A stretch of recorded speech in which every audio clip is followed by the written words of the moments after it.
Olá pessoal, tudo bem? Eu sou o Renan Souza, especialista em criptomoedas aqui do Seu Dinheiro. Esse é o nosso primeiro programa, o Papo Cripto. A gente vai falar dos principais acontecimentos da semana, o que movimentou os mercados e o que a gente pode esperar dos próximos dias. Primeiro, não se esquece de já deixar seu like, se inscrever no nosso canal do YouTube e nas nossas redes sociais aqui do Seu Dinheiro.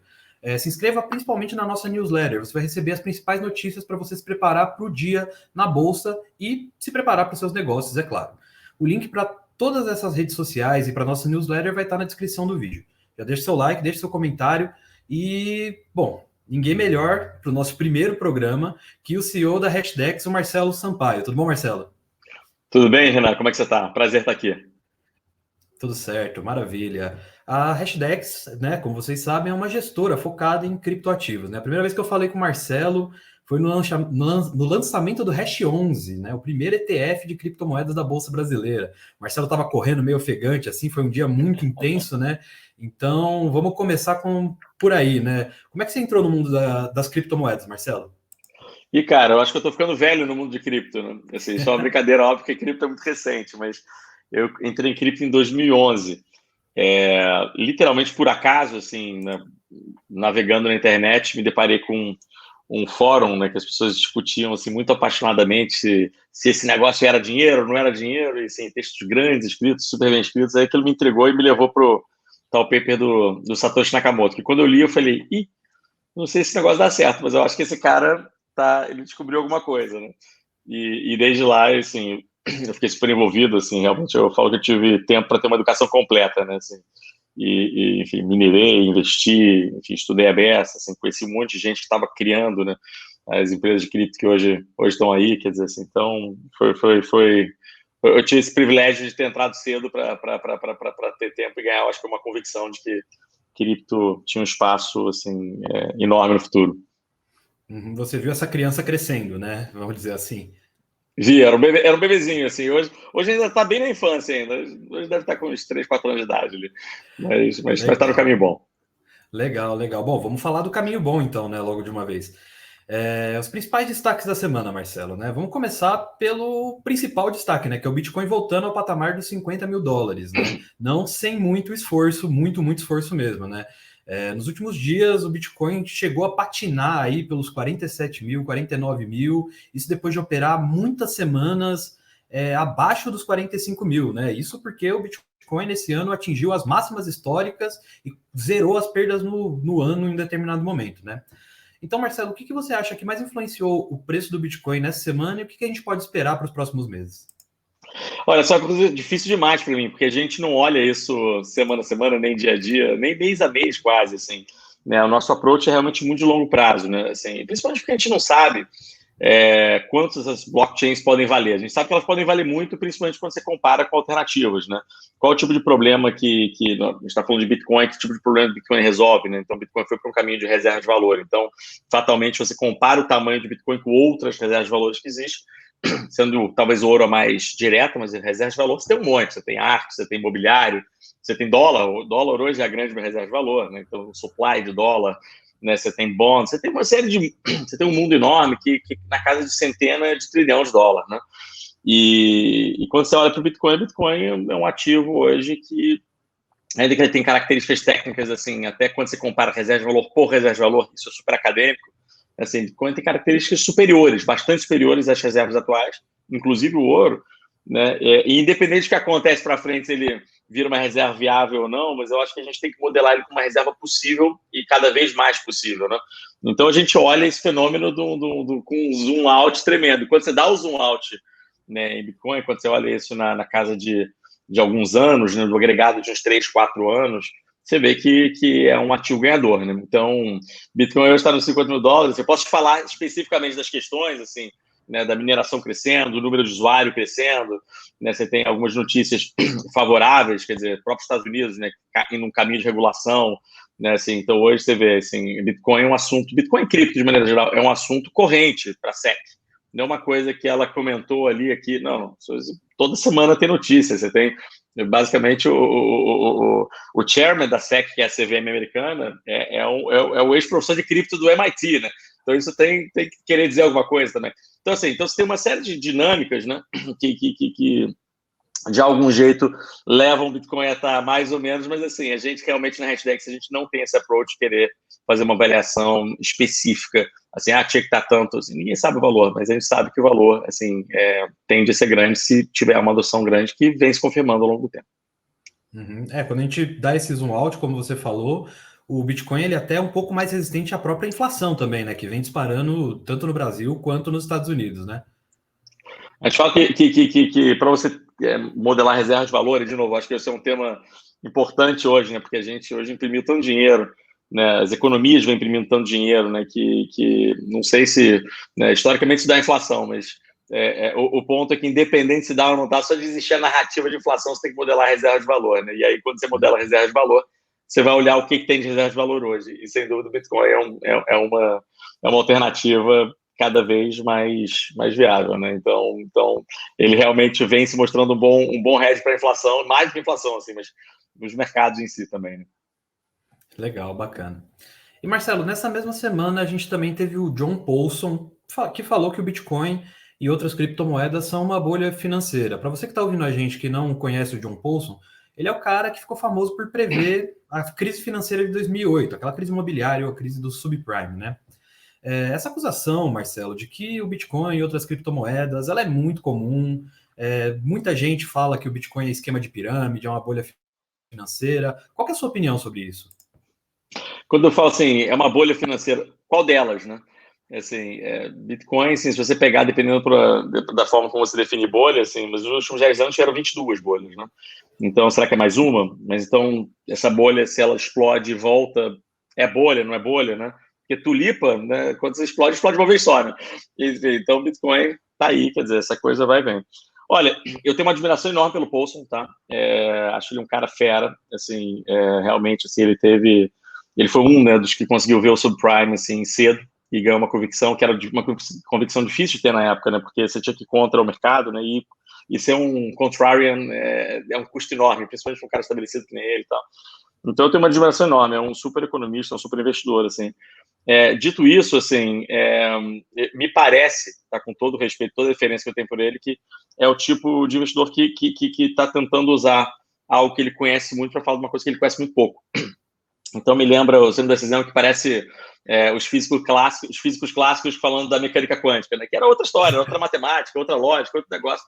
Então, assim, se você tentar encaixar cripto quanto fenômeno, principalmente da maneira como ele funciona, né? Que é uma rede incentivada, que remunera um lado, né? Basicamente, que é quem torna a rede possível. Por outro lado, essa remuneração também é o ingresso para entrar no show, criando um mercado secundário. Então, essa lógica toda, né? Assim, você não consegue encaixar nos frameworks, assim, de análise, basicamente, de ativos que a gente tem hoje até aqui, né? As pessoas tentam sempre comparar muito com empresa, com a ideia de equity, mas protocolos não são empresas, né? Então, eu costumo dizer assim, né, um protocolo de HTTP, né, do mundo da web, né, que a Amazon, ou protocolo, uma empresa do mundo web, né, do protocolo HTTP, que a Amazon vale mais de 1 tri. Quanto é que será que vale o HTTP se a gente tivesse que basicamente valorizar isso, né? Que a gente nunca precisou. No mundo cripto isso nasce nativo, tá? Protocolos não são empresas, tá?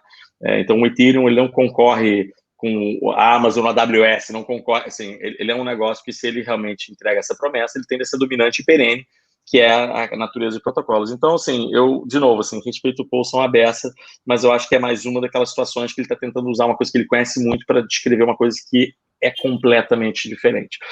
Tivemos outros, né? O Jamie Dimon foi outro dia, né? Parece que ele agora já fala bem de Bitcoin, mas né, assim, você consegue dar Google nos vídeos dele falando um monte de besteira, assim, e é o CEO do JP Morgan, o maior banco de investimento do mundo, né? Então, assim, não tem nada errado, gente. Assim, é só simplesmente pessoas muito credíveis que estão falando de um assunto que é muito diferente. O próprio Warren Buffett, né? Ele Pois tem é. uma frase clássica que é que ele não investe no que ele não entende. Só que eu acho que quando a gente vai para esse mundo, né, de grandes investidores, ele é um dos poucos que assume que não entende direito o que é aquilo, né? Outros investidores, como você falou, dão palpite naquilo que eles não entendem exatamente, né? O é outro que eu sou fã, mas mais ou menos. Ele não assume tanto, ele assume depois, tá legal. Mas assim, nas épocas, assim, né, ele chamava Bitcoin era Rat Poison Square, assim, veneno de rato ao quadrado. Assim, e não falou muito mais, depois falou que não conhecia e tal. Mas o Warren Buffett, que é, de novo, assim, um cara que eu sou fã, assim, realmente, assim, ele me influenciou a beça, assim, né? Eu me lembro que quando saiu aquele livro dele, a biografia, eu li, devorei, aquele troço, aquilo, né, realmente me influenciou a beça. Mas, assim, eu lembro do Warren Buffett nos anos 90, que ele falava que aquilo tudo era uma besteira, a internet, aquela coisa, né? E aí, obviamente, ele era muito criticado quando a coisa estava apreciando muito, né? Poxa, você tá, né? Os investidores dele, pô, você tá deixando a gente fora de um negócio que claramente é muito bom, tal. E aí, quando estourou a bolha lá né, da Nasdaq, lá no ano 2000, assim, ele voltou e falou, tá vendo? Falei, aquela coisa toda. Mas, dito isso, ele também errou, né? Porque a internet hoje é a maior indústria do planeta, assim. A questão é prazo, gente, assim. De novo, o Warren Buffett, ele é craque, assim, no que ele faz bem, que ele literalmente pegar empresas assim, longevas, né, com um diferencial competitivo muito claro, com marcas muito fortes, geradoras de caixa. Cara, ele tem a fórmula dele que ele é fantástico, mas ele não consegue avaliar, ver uma Amazon lá atrás, porque requer basicamente uma competência que não é dele. Então, assim, de novo, adoro o cara, mas é o clássico, cara, negócio quando, assim, falando de algo que ele não conhecia muito bem, que não era o domínio dele, mas como ele tem tanto peso em uma coisa que ele sabe tão bem, né, e fica misturado ali dentro do mundo de investimentos, assim, sugere que ele talvez, né, estivesse dando uma dica boa ali, mas não era o caso, assim. Então, eu acho que o Paulson é um pouco por aí. Entendi, tá certo. Bom, Marcelo, você falou um pouco de regulamentação, né? Vamos para essa parte legal também, né? No próximo 7 de setembro começa a valer aquela lei Bitcoin lá em El Salvador, né? Bom, vamos relembrar um pouco a história para quem está nos ouvindo, né? El Salvador é o primeiro país no mundo que vai adotar o Bitcoin como moeda oficial. Não é que ele vai deixar de adotar o dólar, ele vai adotar o Bitcoin também como uma moeda oficial, né? El Salvador é uma economia muito pequena, então não vale a pena para eles terem um banco central e emitir uma própria moeda, né?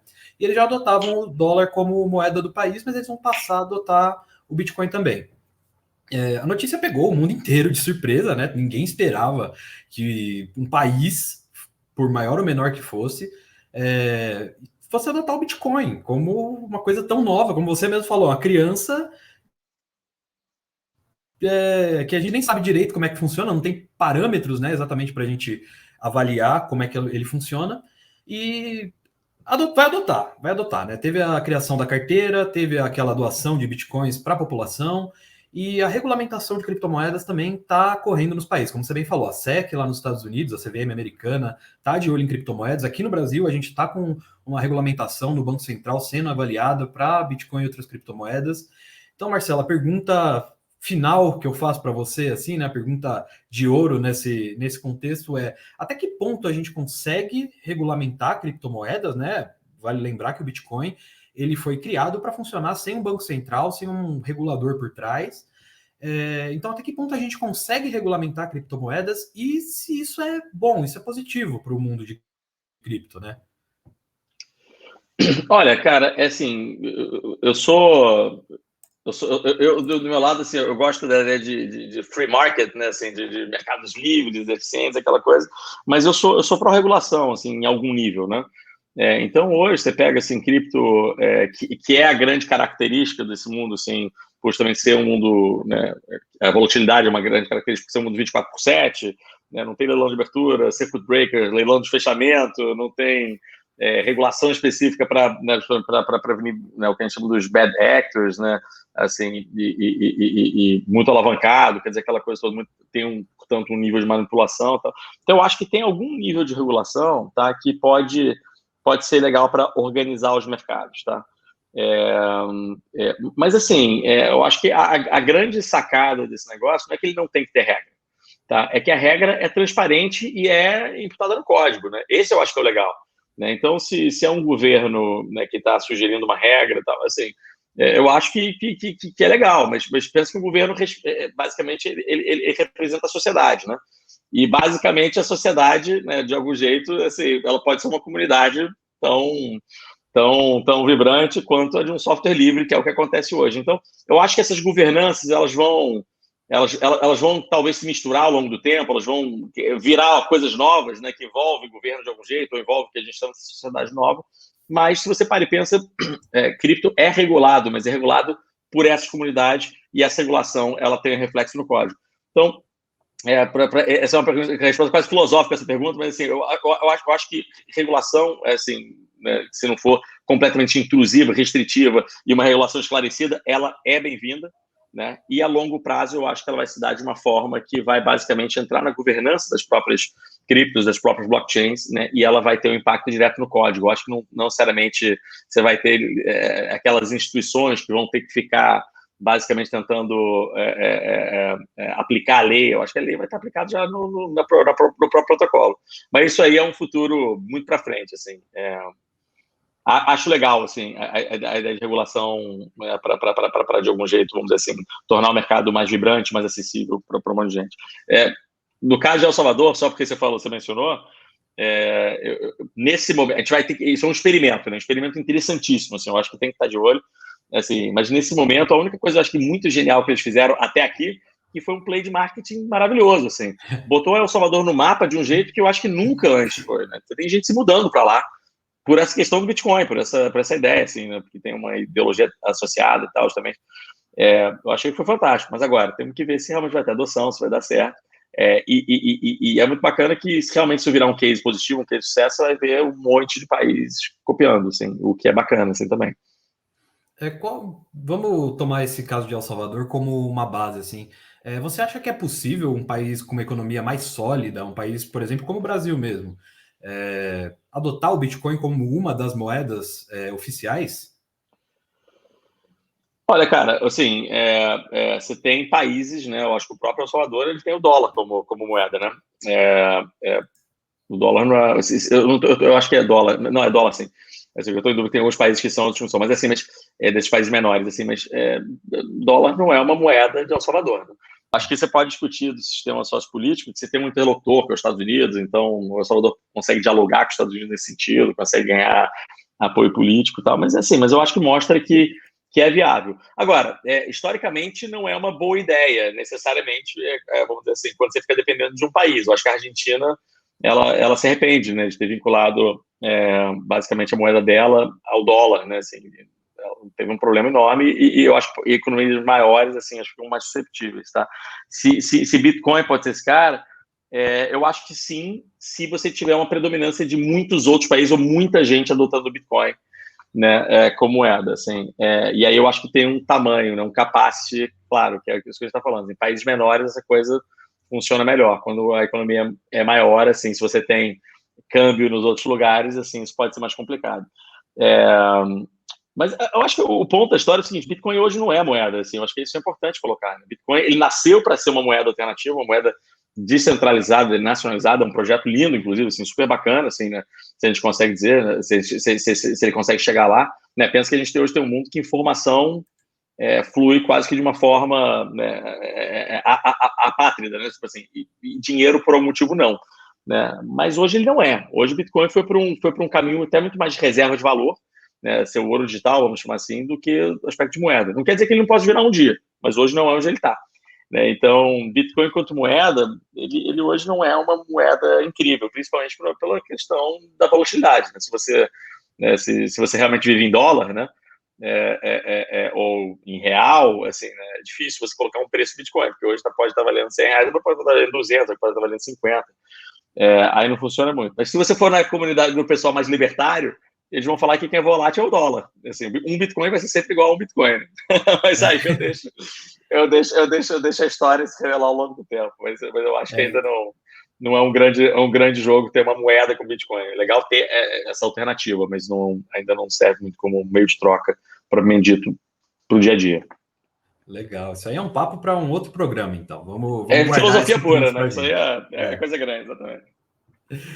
Bom, então falando de próximos passos, né? Se a gente vai ficar de olho em El Salvador, a gente também vai ficar de olho nos próximos passos da Hashdex também, né, Marcelo? Como eu falei aqui um pouco antes, né? Como eu falei um pouco antes, a Hashdex foi responsável pelo primeiro fundo de índice, né? O primeiro ETF em criptomoeda da Bolsa Brasileira.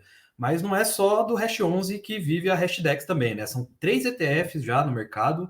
Um que, me corrija se eu estiver errado, Marcelo, mas um que busca abater a emissão, né, ou controlar a emissão de mineração, reproduzir a emissão de mineração de CO2 da mineração do Bitcoin, e o outro que é 100% de exposição ao Ethereum. É certo isso? Não, esse do Bitcoin, na verdade, é exposição a Bitcoin.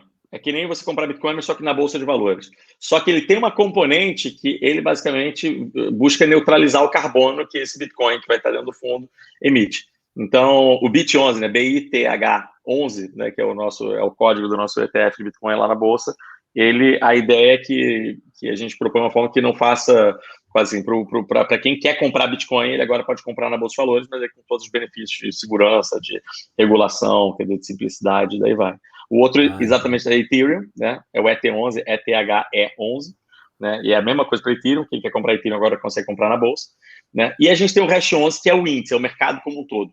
Né? É a ideia de um Ibovespa para cripto, que é um S&P 500 para cripto, assim, que é de onde a gente começa. A gente sempre acredita que o mercado começa no beta, que é essa ideia de você, basicamente, conseguir não ter que escolher quem são os vencedores a longo prazo, né, das blockchains que vão ganhar conta vivas daqui a 10, 20, 30 anos. Você compra basicamente o mercado como um todo, então você, através de investir nos melhores projetos. Então, você garante que está investido nos melhores e não está investido naqueles que vão desaparecer. Ou pelo menos no longo prazo não vai estar investido naqueles que vão tendem a desaparecer ou que não vão dar certo. Uhum. E quais são os próximos passos, Marcelo? O que a Hashdex está preparando para o investidor brasileiro?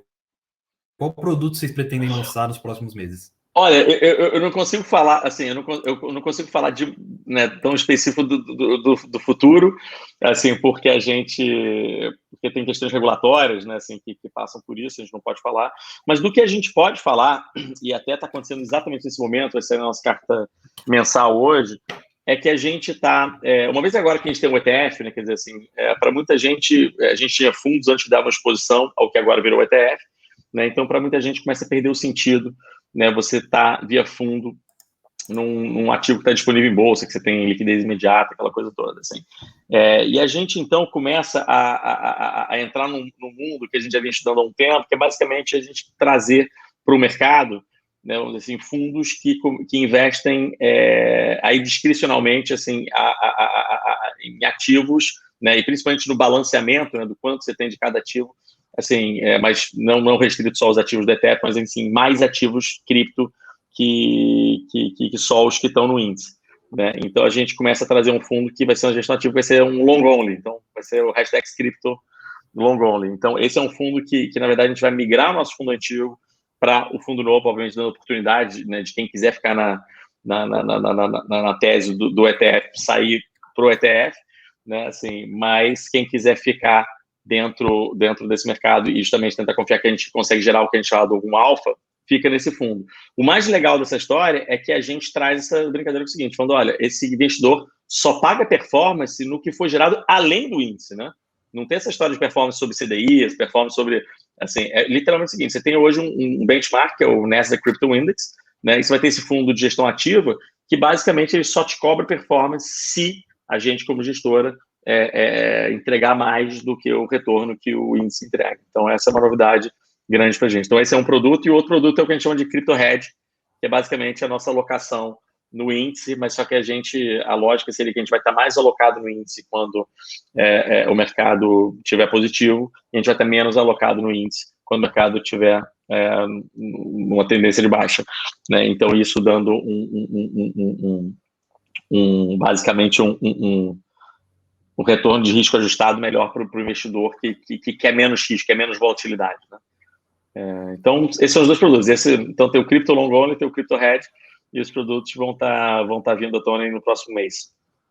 Legal. Legal. Não, vocês querem criar a bolsa brasileira de criptomoedas, né? Isso vai ser incrível. A nossa cabeça é o seguinte, olha, você tem esse mundo novo, né? E assim, é um mundo que traz uma série de questões, assim, justamente pela novidade dele. Né? O mundo cripto ele traz uma série de riscos operacionais. Assim. Quando você compra uma ação da Petrobras, você assume que essa ação não vai ser roubada, ninguém vai sair roubando sua ação da Petrobras. Você comprou um ETF de ouro, você assume que aquele ouro vai estar lá, né? Aquela coisa toda. Isso nem sempre é verdade para o mundo cripto, né? Assim, que hoje é um mundo que não tem uma regulação específica e tal.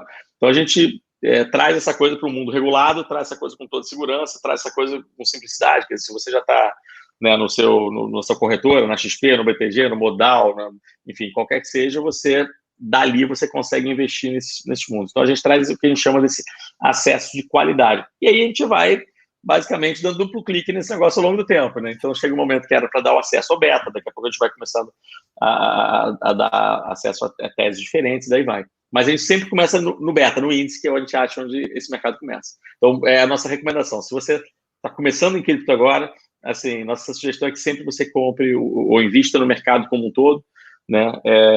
Antes de para você ganhando familiaridade ao longo do tempo, você vai aprendendo sobre isso, ganhando conforto, e aí sim, enfim, fazendo as coisas um pouco mais diferentes. Legal. Vocês pretendem lançar ainda esse ano, né? Você falou no próximo mês é outubro. Isso. E são fundos fechados, não são ETFs, né? Então são fundos que vão estar disponíveis nas plataformas, tá? Exato. Isso tende a acontecer agora, já, no próximo Legal. mês. A gente, na nossa carta mensal de hoje, para quem assina, todo mundo consegue entrar no nosso site lá e assinar, ou enfim, ver as passadas, já vai estar descrevendo isso. Hoje, sexta-feira, que a gente está conversando, não sei quando você que está ouvindo a gente vai ver esse vídeo, mas hoje, sexta-feira, dia 3 de setembro. Se você for lá no site da Hashdex, vai estar lá a carta para você olhar certinho isso. Bom, Marcelo, a gente está chegando no final do primeiro programa Papo Cripto, mas a pergunta que você não vai escapar e que todo mundo quer saber, né? Você mesmo falou que o mercado é totalmente volátil, todo dia surge um projeto diferente, a gente tem todo tipo de sigla possível, todo tipo de projeto. Então, a pergunta do próximo $1 milhão, né? Quais são os projetos que você, ou a Hashdex, né? Se você quiser falar em nome da Hashdex ou você mesmo, estão de olho para os próximos meses. Vale lembrar aqui, deixar um disclaimer para o pessoal, vale lembrar e deixar um aviso aqui que isso não é uma indicação de investimento. É só uma coisa que você está de olho, um projeto para ficar prestando atenção aí nos próximos meses. Diga. Cara, olha, assim, de novo, que nem aquela pergunta do preço, assim, que eu digo assim, a gente gosta de olhar hoje, claro que a gente analisa projeto, né? A gente estuda muito essas coisas, assim, mas eu acho que o mais legal hoje é você olhar, assim, de novo, não precisa dar o zoom out inteiro, né? Assim, mas você consegue entrar principalmente nas linhas, né, de projetos que hoje estão sendo desenvolvidos. Então, assim, fatalmente a gente gosta muito de tudo que tem a ver com DeFi, tudo que tem a ver. E aí, DeFi por si só, você tem um duplo clique lá, que você pode falar de crédito colateralizado ou não colateralizado, você pode falar de NFT, né? Assim, que aí entra quase que no mundo de plataforma DeFi, depende de como você vê, né? Então, assim, são fenômenos que a gente gosta muito também de olhar.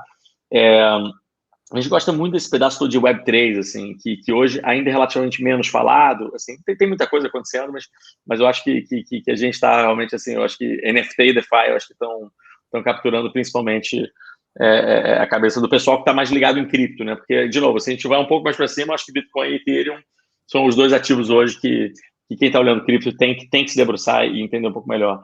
Mas a gente gosta muito dessa lógica, assim, de quase que da indústria dentro de cripto. Quais são as indústrias? Quais são as linhas, né? Então, plataformas, reservas de valor, DeFi, né? Vamos deixar NFT de lado, assim, como uma outra coisa, mas faz parte desse mundo, e Web3. Eu diria que essas são as 5 trends, tendências, assim, que a gente estuda muito e adora olhar. E aí, dentro dessa, você tem uma série de projetos que são proeminentes. Uma dentro de DeFi que a gente gosta muito, que a gente estuda muito também, é as exchanges descentralizadas, as DEXs, que chamam, DEX, né? A gente acha que também tem muita coisa legal acontecendo ali. Mas cripto é um mundo, gente. Assim, cripto realmente é uma coisa assim que é gigantesca. Então, eu para não cometer nenhum impropério, assim, eu vou assim, respeitosamente não responder especificamente, naquele projeto, aquele, assim, só para depois não ser acusado de que, cara, peraí, você está dando call aqui de investimento. Mas pensa nisso, assim, se você olhar as subindústrias dentro de cripto, assim, já é um mundo gigante, tem muita coisa bacana ali. Assim.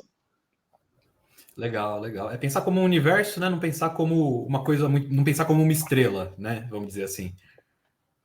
É isso aí. É quase como se, assim, mal comparando, né? Quando você vai no mundo de equities, assim, Petrobras está resolvendo um problema diferente de Magalu, entendeu? Assim, Apple está resolvendo um problema diferente de Walmart, né? Então, mas você tem essas, né, indústrias pujantes dentro do mundo de ações, dentro do mundo das empresas, que vai desde tecnologia até o varejo, até energia, quer dizer, isso tudo são mundos assim, completamente diferentes, com outras dinâmicas, com outros ganhadores, com outros heróis, né? E cripto já, enfim, dando o seu tamanho, assim, né? Que ainda é tudo muito novo, mas, poxa, já tem $2 trilhões de tamanho, assim, é um tamanho que a gente acha muito pequeno no relativo, mas de onde veio, né, no absoluto, assim, já é um número respeitável, né? Então, assim, você já tem bastante coisa rolando ali. Assim, é imperdível, assim, vale a pena olhar, porque o grande parte das mudanças do mundo vão passar por esses projetos.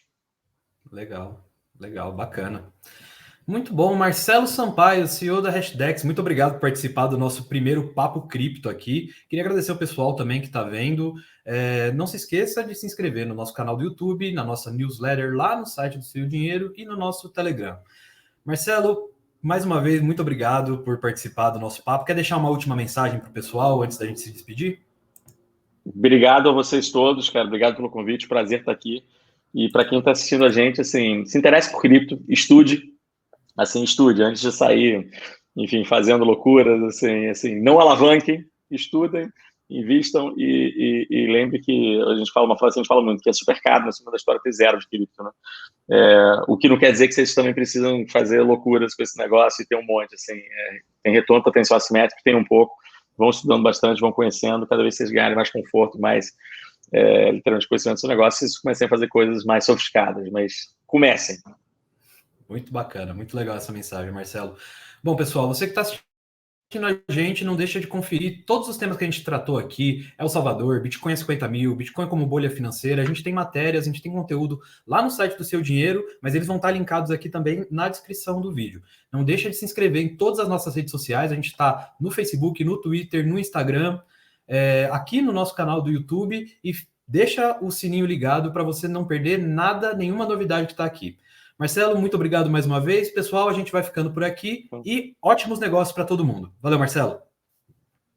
Um abraço, obrigado.